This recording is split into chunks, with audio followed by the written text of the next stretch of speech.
This is Charter Local Edition. I'm Brad Pomerantz at Cal State Long Beach. Today we are joined by Professor John Shrader. He teaches journalism and media.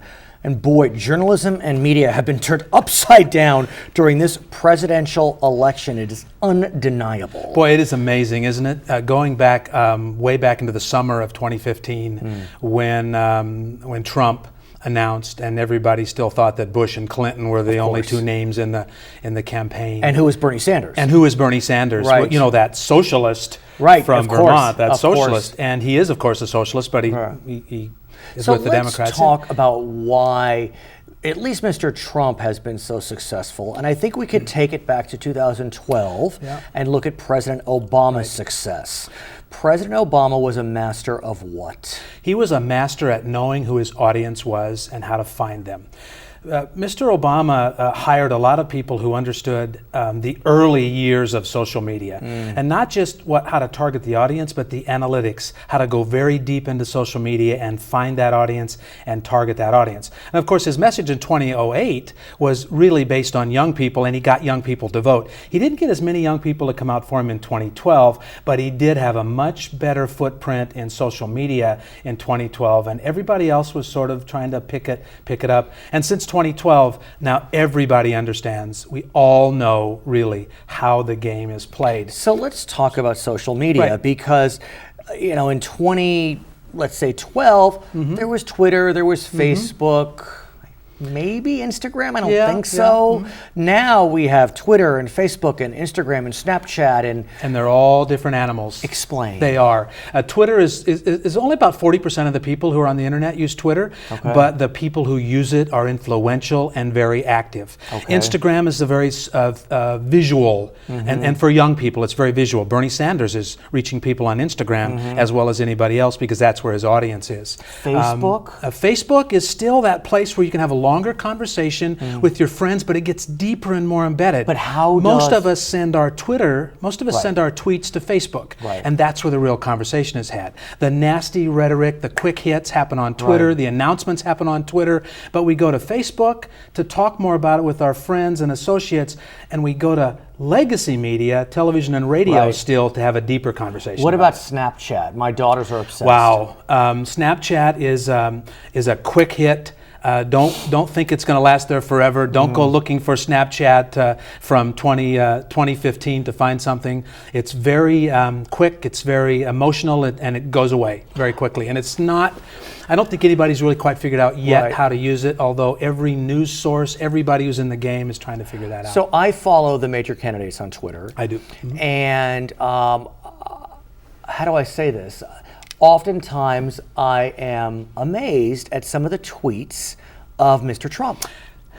I really, you know, and again, I'm not taking a position. I'm a neutral journalist, but they are surprising to me. He has figured out that the more his rhetoric gets nasty, it's quick hit rhetoric. Oh, the lying Ted Cruz, the little Marco Rubio. He makes quick hits, and then he finds out what works, and he puts those into his broader message. And he does that. And he's very active. He's so very how active. Does he determine? He actually probably isn't as analytically genius as some of the others, but what he has the advantage is he knows how to be in front of the camera. But he knows how to play to the audience with that face. How does one determine, forget Trump, but one who really does use analytics, determine if a tweet was successful? They can get reaction for it. They know how far it's threaded. They can go back deeply into the analytics. There are plenty of companies who do it, and Twitter and Google and everybody provides those for you.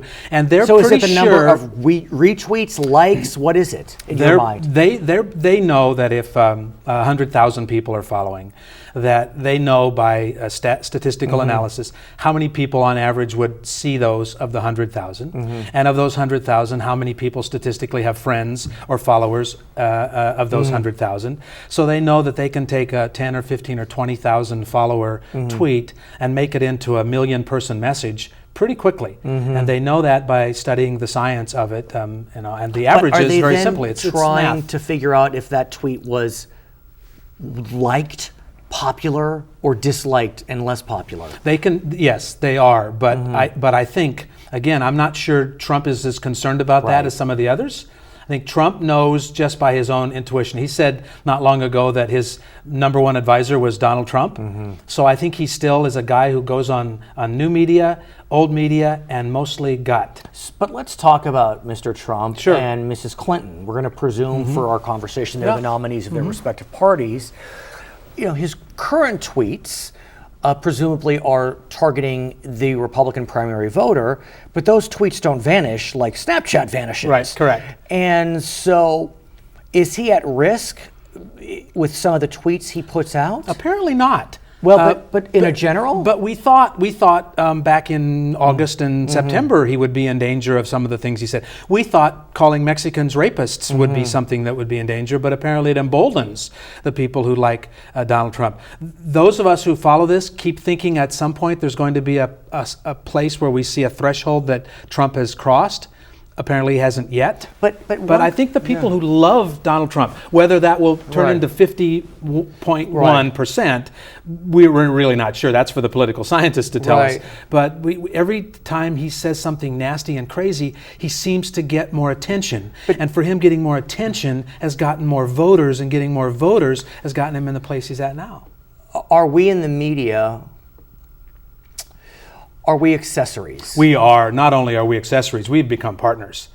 We, in the beginning, I've been a critic of the Washington, New York elite media pundits for a long time now, for more than one political cycle, that they're really out of touch, that there's a whole kind of intelligentsia of media in the East Coast, New York and Washington, who don't see what the rest of this country is like. They don't understand the rest of the country, and they practically ignore the West Coast, ironically, because there are tens of millions of people who live here. So they just ignore it. So they missed the boat completely and have continued to miss the boat completely, but now they're making so much money, the ratings are so much better. Fox's ratings have grown, CNN's ratings have grown, MSNBC's ratings have grown, the hits for the New York Times, the Washington Post.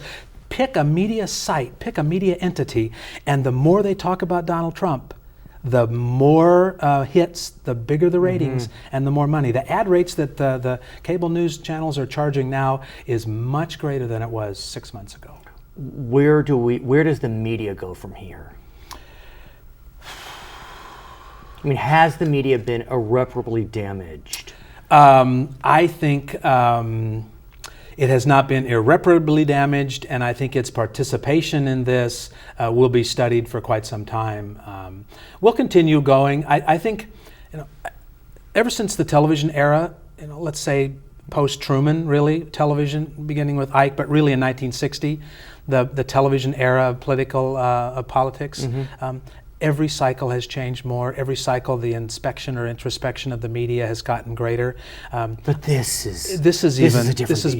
This is beyond. This really is. And what's happened is, and we've known this for quite some time. We know this, that we're not the gatekeepers. We can't mediate the messages like we used to even 10 years ago. So we don't mediate the messages at all. Now it's completely swung around. Donald Trump's running the show.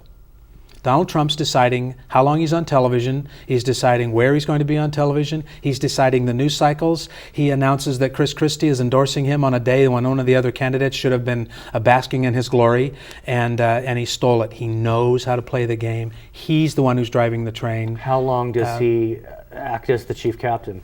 I guess as long as he's in the game. Really? As long as he's in the game. So even if, let's say, the polls indicate he is not going to be successful in November, that Mrs. Clinton will beat him, he still will dominate the news cycle. He will. He's so much better on television than Hillary Clinton.